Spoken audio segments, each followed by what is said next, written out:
Happy Sunday, everyone. Erin here, and I'm cleaning up my kitchen this morning a little bit, and I have these jars of freeze-dried cranberries that we processed a little while ago that need to go down to food storage. Anyway, I just want to show you this cool little gadget that we got recently. Well, Brent found it on Amazon. It's an electric mason jar vacuum sealer, and it's pretty fantastic. It's got an attachment part for a regular not narrow mouth, but just a regular mouth lid and a wide mouth lid. And this morning I want to show you how to vacuum seal a wide mouth jar. I have two different types of lids here. A regular ball canning jar lid, just one that you boil with the jars, it seals down. And I also have a two-part lid, which is a tattler lid.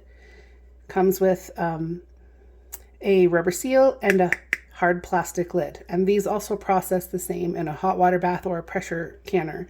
But we're just going to vacuum seal them. All right, so you want to make sure that your rims are clear of debris and dust. And then put your lid on.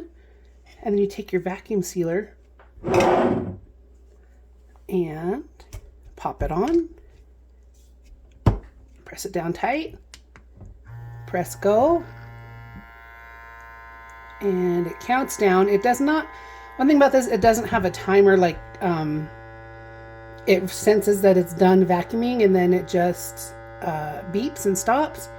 So I give it 20 to 30 seconds. There's a lot of air in here. There's a lot of, I mean, it's a full a full jar, but there's a lot of space, so there's a lot of air in here. So I'm going to give it maybe a couple more seconds. So we're at 33 seconds. Let's push stop, pop it up, and it is vacuum sealed down. And so I will also put a ring on it just to keep that tightened down, and I'll put it downstairs with our food storage stuff, so our big pantry. All right, let's do this lid. It's just a regular metal lid. Sometimes I've noticed you hear them pop when they vacuum seal down in the jar. So let's see if we can actually hear that pop. So this has no dust on it, no dust on the lid. Excuse me. We'll pop it down. All right, and let it go.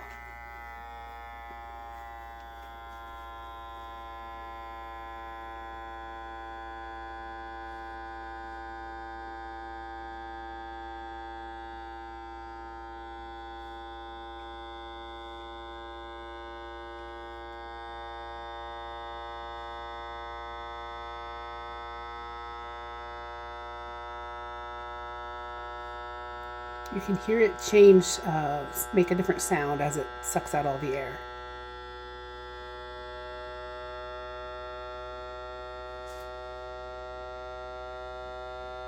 And I don't know that we're going to hear this one ping, so we'll just stop it.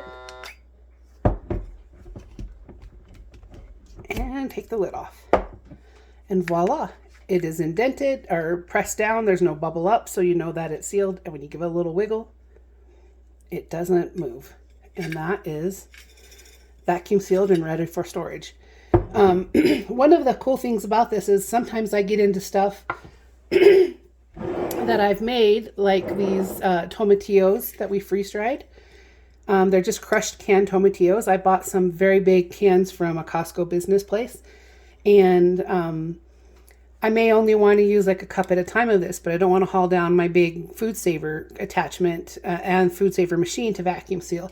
So I can unscrew this, I can pop the lid off, I can take out what I need and then screw it back down and place the lid back on and then vacuum seal the lid again, put it back in my pantry so I can use it in my kitchen regularly, and it keeps all of the air out, all the oxygen out. Oxygen is what will destroy your food. Oxygen, light, and heat will make your food not last as long. So this is a good way to help make your food last a little longer. All right, guys, I hope this is helpful. Have a great rest of your Sunday, and I'll catch you later.